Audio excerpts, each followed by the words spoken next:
जय हिंद प्यारे विद्यार्थियों, कैसे हैं आप सभी लोग। आशा है कि आप सभी लोग स्वस्थ होंगे, मस्त होंगे और अपनी अपनी पढ़ाई अच्छे से कर रहे होंगे। प्यारे विद्यार्थियों, मैं हूं विशाल सर और स्वागत करता हूं आपका अपने परिवार एस क्लासेस में। प्यारे विद्यार्थियों, आज की क्लास में हम सभी लोग क्लास 10th के विषय विज्ञान के प्रकाश के परावर्तन एवं अपवर्तन चैप्टर के एक महत्वपूर्ण टॉपिक गोली दर्पणों द्वारा प्रतिबिंब बनाने के नियम, इस टॉपिक को हम सभी लोग बहुत ही डिटेल में कवर करने वाले हैं। तो प्यारे विद्यार्थियों, आप सभी लोग इस क्लास के एंड तक अवश्य बने रहें, जिससे आप इस टॉपिक को बहुत ही अच्छे से समझ पाए। तो विद्यार्थियों, अगर हम बात करते हैं गोली दर्पणों द्वारा प्रतिबिंब बनाने के नियम, तो जो गोली दर्पणों द्वारा प्रतिबिंब बनाने के नियम होते हैं वो नियम 3 होते हैं। आपको गोली दर्पणों द्वारा प्रतिबिंब बनाने के 3 नियम पढ़ने हैं। उसमें भी एक होता है अवतल दर्पण, एक होता है उत्तल दर्पण। इन दोनों से आपको पढ़ना है कि जो है गोली दर्पणों द्वारा प्रतिबिंब बनाने के नियम क्या क्या होते हैं, क्योंकि गोली दर्पण दो प्रकार के होते हैं, अवतल दर्पण और उत्तल दर्पण। तो आपको दोनों से पढ़ने होंगे। तो विद्यार्थियों, यहाँ पे सबसे पहले हम सभी लोग अवतल दर्पण बना लेते हैं और यहाँ पर उत्तल दर्पण बना लेते हैं। तो आप सभी लोग अपनी कॉपी में भी अवतल दर्पण और उत्तल दर्पण बना लीजिए। यहाँ पे हम सभी लोग अवतल दर्पण, सभी को हमने बता दिया था कि अवतल दर्पण आखिर होता क्या है। अवतल दर्पण हम लोग किसे कहते हैं, जिसकी परावर्तक तल क्या होती है, अंदर की ओर दबी हुई होती है या फिर ढसी हुई होती है, उसे ही हम लोग क्या बोलते हैं, अवतल दर्पण कहते हैं।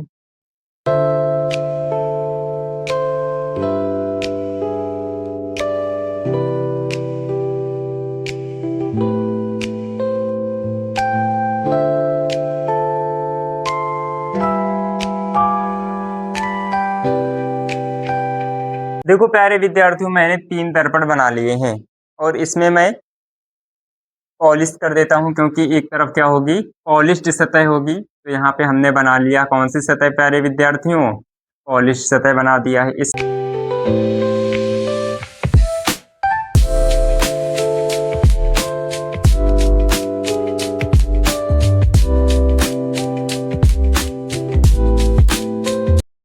अब प्यारे विद्यार्थियों, हम लोग यहाँ पे करते क्या है, मुख्य अक्ष बना लेते हैं। सबसे पहले सभी में दर्पण का ध्रुव बनाना है। आपको मैंने बताया था दर्पण का ध्रुव क्या होता है, परावर्तक तल के मध्य बिंदु को दर्पण का क्या कहते हैं, ध्रुव। इसको हम लोग पी से लिखते हैं प्यारे विद्यार्थियों। किससे लिखते हैं, पी से लिखते हैं। तो हमने यहाँ पे दर्पण का ध्रुव बना दिया है। इसमें भी दर्पण का ध्रुव बना देते हैं, थोड़ा सा इसमें नीचे होगा दर्पण का ध्रुव, यहाँ पे हमने पी बना दिया है।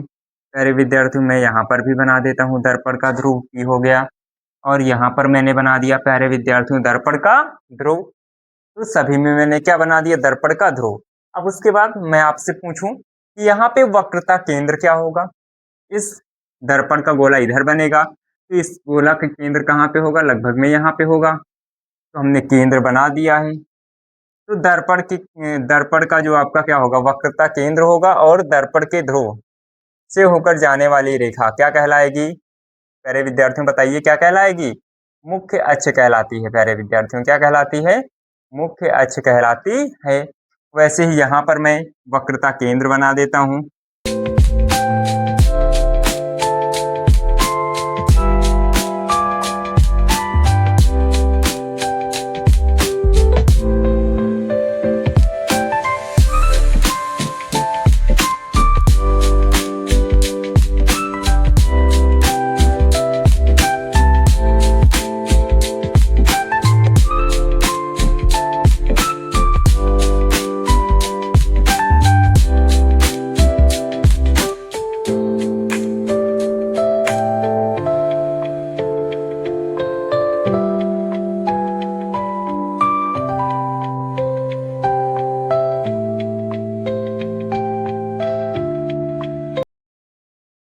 किया है।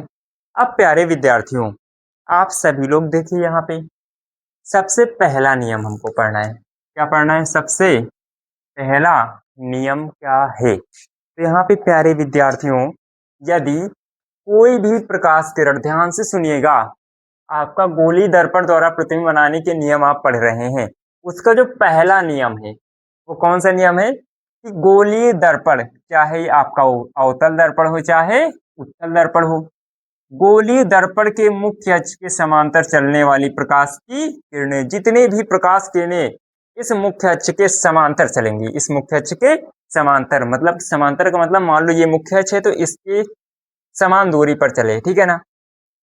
तो यहाँ पे गोलीय दर्पण के मुख्य अक्ष के समांतर चलने वाली प्रकाश की किरणें, तो यहाँ पे मैं गोलीय दर्पण के मुख्य अक्ष के समांतर कुछ प्रकाश किरणें क्या कर देता हूँ, भेज देता हूँ। एक प्रकाश किरण मान लो समांतर ये गई, हाँ एक ही प्रकाश किरण अभी मैं भेजता हूँ, मान लो उत्तल में भी क्या गोलीय दर्पण के, या ये दोनों आपके क्या है गोलीय दर्पण है, तो गोलीय दर्पण के मुख्य अक्ष, ये क्या है विद्यार्थियों, मुख्य अक्ष है, मुख्य अक्ष है। गोलीय दर्पण के मुख्य अक्ष के समांतर चलने वाली प्रकाश की किरणें, ये तीर का निशान अवश्य बनाना, प्रकाश की किरण है विद्यार्थियों, ठीक है। गोलीय दर्पण के मुख्य अक्ष के समांतर चलने वाली प्रकाश की किरणें, गोलीय दर्पण से, अब प्रिय विद्यार्थियों आप लोग बताइए, ये दर्पण है, दर्पण पे प्रकाश किरण आपतित हो रही है, तो इसका क्या होगा, परावर्तन होगा कि अपवर्तन होगा। आप सभी लोग कहेंगे कि भैया जी यहाँ पे ये पॉलिश सतह है, तो यहाँ पे दूसरा सतह परावर्तक सतह है, तो यहाँ पे ये क्या करेगा, प्रकाश किरणों को पुनः उसी माध्यम में वापस लौटाएगा, मतलब कि क्या होगा, प्रकाश का परावर्तन होगा, क्या होगा, प्रकाश का परावर्तन होगा। तो यहाँ पे प्यारे विद्यार्थियों मैंने आपको बताया था अवतल दर्पण होते हैं किस प्रकृति के, अभिसारी। प्यारे विद्यार्थियों किस प्रकृति के होते हैं, अभिसारी प्रकृति के होते हैं, मतलब कि ये प्रकाश किरणों को क्या कर देते हैं, समेटने का कार्य करते हैं। तो यहाँ पे ये प्रकाश किरणों को अंदर को क्या कर देंगे, समेट देंगे, मतलब कि वापस लौटाएंगे, लेकिन अंदर को। तो यहाँ पे हम लोग क्या करते हैं, इसको ऐसे भेज देते हैं, परावर्तन के पश्चात इस दिशा में चली गई। तो प्यारे विद्यार्थियों यहाँ पे ये बिंदु क्या है, मुख्य फोकस है, क्या है, मुख्य फोकस। तो प्यारे विद्यार्थियों पहला नियम क्या है कि गोलीय दर्पण के मुख्य अक्ष के समांतर चलने वाली प्रकाश की किरणें परावर्तन के पश्चात, दर्पण से परावर्तन के पश्चात कहां से होके जाती हैं, मुख्य फोकस से होके जाती हैं। प्यारे विद्यार्थियों ये एकदम नियम ये सत्य ही है कि अगर कोई भी प्रकाश किरण गोलीय दर्पण के मुख्य अक्ष के समांतर जा रही है, मुख्य अक्ष के समांतर जा रही है, तो परावर्तन के पश्चात वो निश्चित ही कहां से होके जाएगी, मुख्य फोकस से होके जाएगी। समझ में आया विद्यार्थियों। अगर हम यहाँ पे दूसरी प्रकाश किरण भी भेजता हूं, मान लो मैं इसी के समांतर दूसरी प्रकाश किरण में यहां से भेज दूं, प्यारे विद्यार्थियों वैसे आप एक प्रकाश किरण ही भेज सकते हैं समझने के लिए, लेकिन जरूरी तो नहीं है ना केवल एक ही प्रकाश किरण समांतर जाए। मान लो मैं दूसरी प्रकाश किरण भी मुख्य अक्ष के समांतर भेजता हूं, तो भैया जी क्या आप कहेंगे कि ये प्रकाश किरण परावर्तन के पश्चात मुख्य फोकस से होके जाएगी? जी हाँ प्यारे विद्यार्थियों, यहाँ पे ये जो प्रकाश किरण है ये भी कहां से होके जाएगी, परावर्तन के पश्चात मुख्य फोकस से होके जाएगी। जितनी भी प्रकाश किरणें गोलीय दर्पण के मुख्य अक्ष के समांतर चलेंगी, परावर्तन के पश्चात कहां से होके जाएंगी, मुख्य फोकस से होकर जाती हैं। वैसे ही उत्तल में देखते हैं प्यारे विद्यार्थियों, इसकी प्रकृति क्या थी, अभिसारी, क्या थी, अभिसारी, मतलब कि ये प्रकाश किरणों को क्या कर देता है प्यारे विद्यार्थियों, समेटता है अंदर को। लेकिन ये क्या करता है, अवतल दर्पण अपसारी प्रकृति का होता है, उत्तल दर्पण अपसारी प्रकृति का होता है, मतलब कि ये प्रकाश किरणों को फैला देता है, ये अंदर को नहीं बैंड करेगा बल्कि ये बाहर को फैला देगा, ऐसे बाहर को ऐसे परावर्तित कर देगा, इस दिशा में जाएगी प्रकाश किरण। लेकिन क्या ये प्रकाश किरण सामने जा करके इस दिशा में जा रही, क्या मुख्य अक्ष को कहीं पे कट करेगी, नहीं कट करेगी प्यारे विद्यार्थियों। लेकिन अगर हम इस प्रकाश किरण को पीछे बढ़ाते हैं, इस प्रकाश किरण को पीछे, परावर्तित जो प्रकाश किरण है उसको हम पीछे बढ़ाते हैं, मान लो हमने पीछे बढ़ा दिया ऐसे डॉट डॉट करके, ये प्रकाश किरण को मैं कहां पे पीछे बढ़ाता हूं, तो पीछे बढ़ाता हूं तो मैं पाता क्या हूं, कि ये जो प्रकाश किरण है मुख्य फोकस से आती हुई प्रतीत होती है। मान लो आप यहाँ पे खड़े हैं, तो यहाँ पे जो प्रकाश किरण आएगी आपको ऐसा लगेगा कहाँ से आ रही है, मुख्य फोकस से आ रही है। तो विद्यार्थियों समझ में आया पहला नियम कि गोलीय दर्पण के मुख्य अक्ष के समांतर चलने वाली प्रकाश की किरणें गोली दर्पण से परावर्तन के पश्चात गोली दर्पण से परावर्तन के पश्चात मुख्य फोकस से होकर जाती हैं या मुख्य फोकस पर मिलती हुई प्रतीत होती हैं या मुख्य फोकस से आती हुई प्रतीत होती हैं। प्यारे विद्यार्थियों समझ में आया पहला नियम आप क्या लिखेंगे, गोली दर्पण के मुख्य अक्ष के समांतर चलने वाली प्रकाश की किरणें गोली दर्पण से परावर्तन के पश्चात मुख्य फोकस से होकर जाती हैं या मुख्य फोकस से आती हुई प्रतीत होती हैं या मिलती हुई प्रतीत होती हैं। तो पहला नियम ये था प्यारे विद्यार्थियों, आपको समझ में आया होगा आशा है। अब उसके बाद हमको पढ़ना है द्वितीय नियम। कौन सा नियम प्यारे विद्यार्थियों, द्वितीय नियम। तो आपका द्वितीय नियम क्या होता है, गोली दर्पणों द्वारा प्रतिबिंब बनाने का द्वितीय नियम। तो द्वितीय नियम यहाँ पे हम लोग देखते हैं प्यारे विद्यार्थियों, यदि कोई भी प्रकाश किरण प्यारे विद्यार्थियों यदि कोई भी प्रकाश किरण गोलीय दर्पण के कहां से वक्रता केंद्र से होकर दर्पण पर आपतित होती है। कहां से प्यारे विद्यार्थियों, देखिए यहाँ पे कैसे, मान लो कोई भी प्रकाश किरण कहां पे वक्रता केंद्र से होकर जा रही है। कहां से होकर जा रही है प्यारे विद्यार्थियों, वक्रता केंद्र से होकर दर्पण पर आपतित होती है। कहां पे आपतित होती है, दर्पण पे प्यारे विद्यार्थियों आपतित होती है।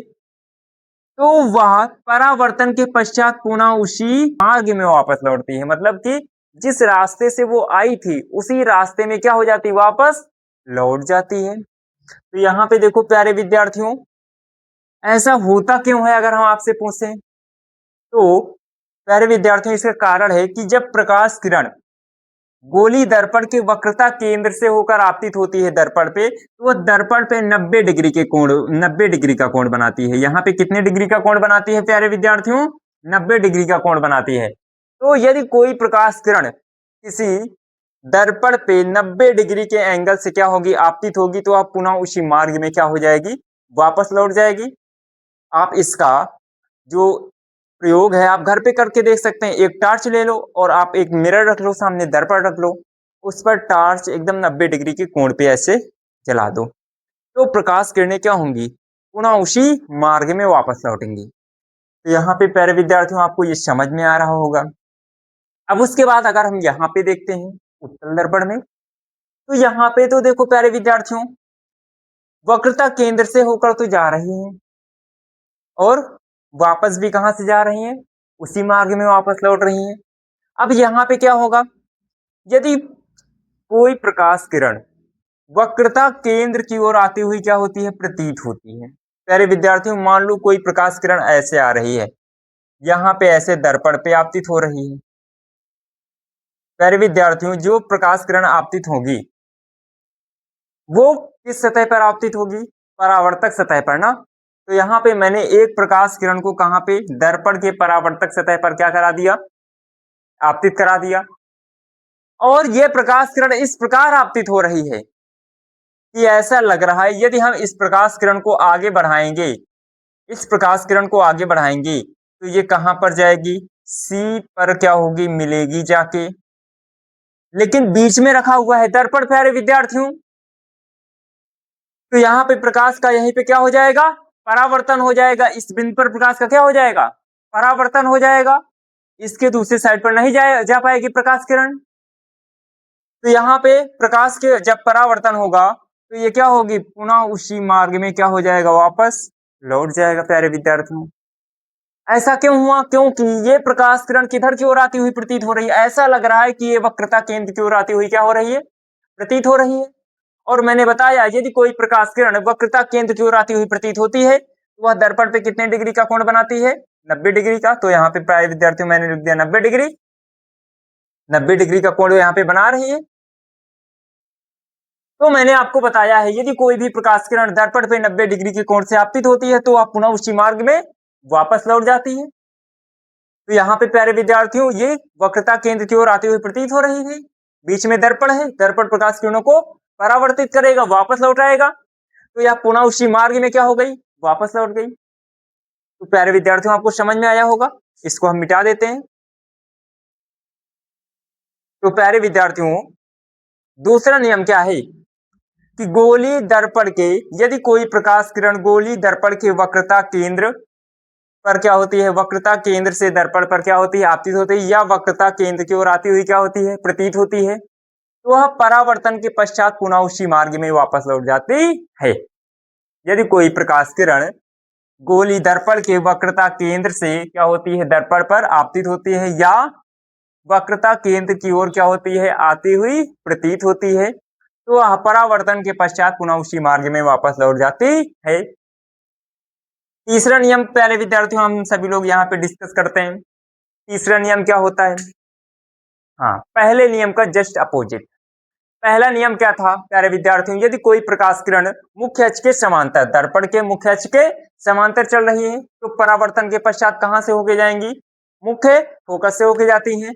लेकिन मान लो यदि कोई प्रकाश किरण दर्पण के मुख्य फोकस से होके जा रही है, दर्पण के मुख्य फोकस से कहां पे, दर्पण पे आपतित हो रही है, तो वह परावर्तन के पश्चात क्या हो जाएगी, मुख्य अक्ष के समांतर हो जाएगी। तो प्यारे विद्यार्थियों, इसका डायग्राम हम लोग बनाते हैं। यहाँ पे फोकस क्या होता है, सी और पी का क्या होता है, मध्य बिंदु होता है, तो हमने यहाँ पे एफ बना दिया प्यारे विद्यार्थियों। अब मान लो कोई प्रकाश किरण गोली दर्पण के मुख्य फोकस पर क्या होती है, आपतित होती है।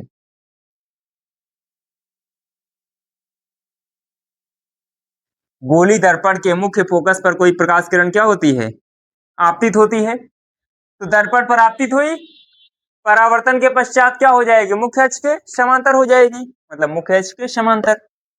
तो यहाँ पे मुख्य अक्ष की क्या हो गई, समांतर प्यारे विद्यार्थियों। तो यहाँ पे मैं मुख्य अक्ष के समांतर एक प्रकाश किरण से खींच देता हूँ। कोई डाउट है इतने में प्यारे विद्यार्थियों? नहीं तो आपको ये नियम समझ में आया होगा। अब उसके बाद इसमें देखते हैं उत्तल में। अब प्यारे विद्यार्थियों, यहाँ पे अगर हम बात करें फोकस, फोकस पी और सी का क्या होता है, मध्य बिंदु होता है। लेकिन यहाँ पे प्यारे विद्यार्थियों आपका ये क्या है, पॉलिश सतह है, ये क्या है, परावर्तक सतह है। तो आपका जो प्रकाश किरण आपतित कराना है वो किधर किधर आपतित कराना है आपको, परावर्तक सतह की ओर, ताकि प्रकाश का परावर्तन हो पाए। तो यहाँ पे यदि कोई प्रकाश किरण गोली दर्पण के मुख्य फोकस की ओर क्या हो रही है, आती हुई प्रतीत हो रही है, एक प्रकाश किरण गोली दर्पण पर हम आपतित कराते हैं। प्यारे विद्यार्थियों, यहाँ पे मैंने गोली दर्पण पर एक प्रकाश किरण आपतित करा दिया है।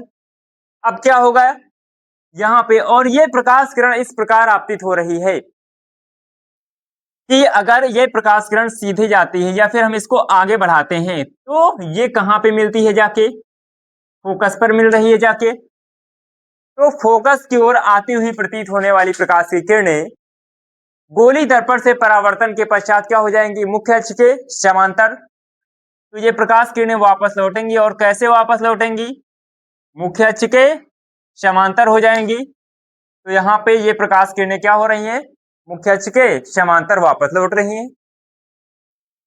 मेरे विद्यार्थियों, आपको समझ में आया होगा। तीसरे नियम में आप क्या लिखेंगे कि गोली दर्पण के मुख्य फोकस पर आपतित होने वाली प्रकाश की किरणें परावर्तन के पश्चात मुख्य अक्ष के समांतर हो जाती हैं, या फिर गोली दर्पण के मुख्य फोकस की ओर आती हुई प्रतीत होने वाली प्रकाश की किरणें गोली दर्पण से परावर्तन के पश्चात मुख्य अक्ष के समांतर हो जाती हैं। इन दोनों को साथ में आपको बोलना है।